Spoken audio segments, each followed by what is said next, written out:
नमस्कार दोस्तों, आप देख रहे हैं HW न्यूज और मेरा नाम है सोनू कनौजिया। शुक्रवार को सीबीआई ने SC/ST कोर्ट में हाथरस मामले को लेकर अपनी चार्जशीट दाखिल कर दी।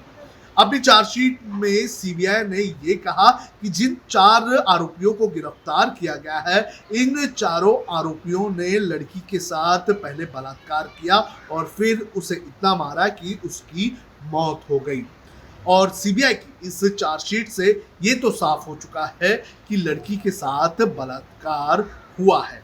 और ऐसे में अब सवाल उठने लगे हैं नेशनल कमीशन फॉर वुमेन की चेयरमैन रेखा शर्मा और बीजेपी के आईटी सेल के अध्यक्ष अमित मालविया के ऊपर। अमित मालविया जो अपने ट्विटर हैंडल पर कई सारी बातें शेयर करने को लेकर लगातार सुर्खियों में रहते हैं और सवाल उठाने का काम किया गया है सोशल एक्टिविस्ट साकेत गोखले की तरफ से।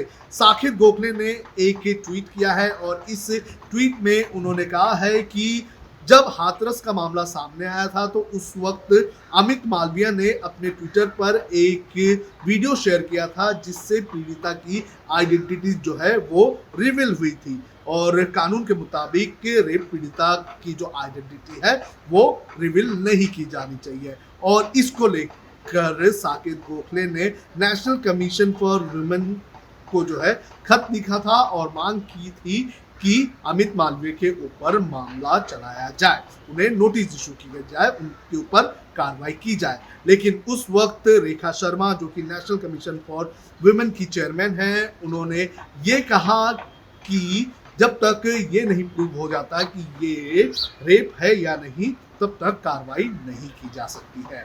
और अब जब सीबीआई की चार्जशीट फाइल हुई है और सीबीआई ने ये बताया है कि लड़की के साथ बलात्कार हुआ है, तो अब मांग की जा रही है साकेत गोखले की तरफ से कि अमित मालवीय के ऊपर कार्रवाई की जाए।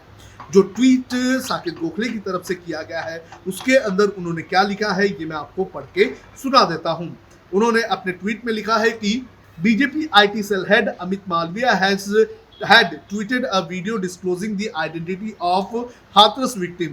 When I filed a complaint with the NCW India, chairperson Rekha Sharma said it's a crime only if it's a rape. यानी कि अगर ये क्राइम उस वक्त होगा जब ये पता चले, ये पता हो जाए कि ये रेप ही है। With CBI filing its charge sheet, I have issued notice to NCW। और साथ ही साथ उन्होंने अपने जो नोटिस है उसकी कॉपी भी अपने ट्विटर हैंडल पर शेयर किया है जिसके अंदर उन्होंने मांग किया है कि अमित मालवीय के ऊपर कार्रवाई की जाए। अपने ट्वीट में उन्होंने आगे लिखा कि despite Hathras police having initially registered FIR of rape and murder, Rekha Sharma choose to peddle the BJP UP government version denying it. Now that the case is clear, Malviya must be prosecuted under the IPC in 7 days. If not, I will file case in court next week.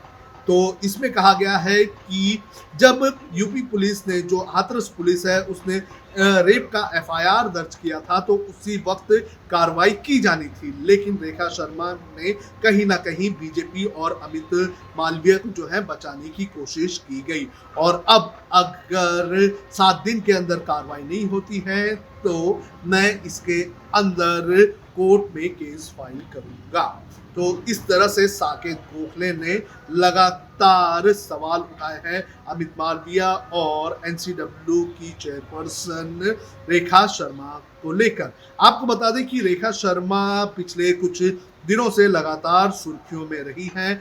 कुछ दिनों पहले वो महाराष्ट्र आई थी और महाराष्ट्र में आकर महिलाओं पर होने वाले अत्याचारों को लेकर उन्होंने सरकार पर सवाल उठाए थे। तो ऐसे कई सारी चीजें जो हैं वो सामने आ चुकी है। और हाथरस के मामले की अगर बात करें तो हाथरस मामले को लेकर यूपी पुलिस के जो एक बड़े अधिकारी थे प्रशांत कुमार, उन्होंने भी ये कहा था कि रेप तो इसमें है ही नहीं, हमारे पास कोई ऐसे सबूत ही नहीं मिले हैं। इसके अलावा बीजेपी के कुछ नेताओं का और कुछ मीडिया हाउसेस ने ये कहा था कि लड़की के साथ तो बलात्कार हुआ नहीं, खुद लड़की के परिवार वालों ने ही लड़की की हत्या की है।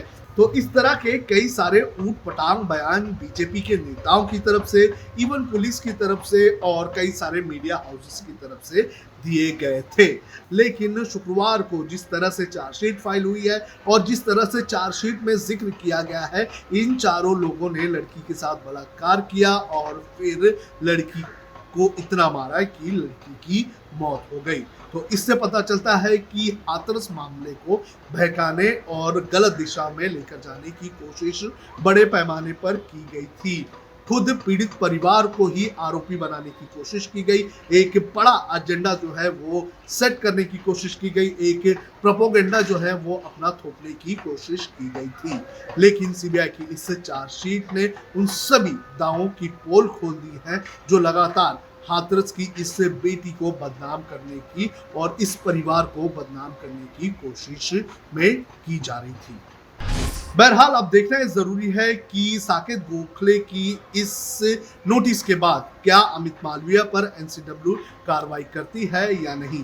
आपको बता दें कि कुछ सालों पहले राहुल गांधी ने कुछ दलित बच्चों की तस्वीर शेयर की थी जिसको लेकर एनसीडब्ल्यू ने उन्हें नोटिस इशू की थी और कई सारे लोगों को भी नोटिस इसके पहले इशू किया गया है और खास तौर पर उन लोगों के ऊपर नोटिस इशू की गई है जो सरकार के विरोधी हैं। तो अब देखना जरूरी है कि अमित मालवीय पर क्या कार्रवाई होती है और क्या साकेत गोखले को अमित मालवीय के खिलाफ कार्रवाई के लिए कोर्ट जाना पड़ता है।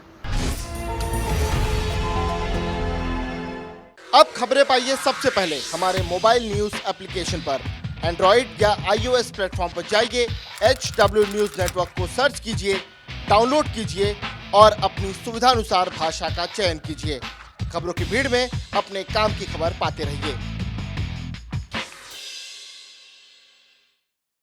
अगर आपको हमारा ये वीडियो पसंद आया है तो आप इसे शेयर करें, फेसबुक पर हमारे पेज को लाइक करें, ट्विटर पर हमें फॉलो करें, यूट्यूब पर जरूर सब्सक्राइब करें ताकि आपको हमारे हर खबर की अपडेट मिलती रहे।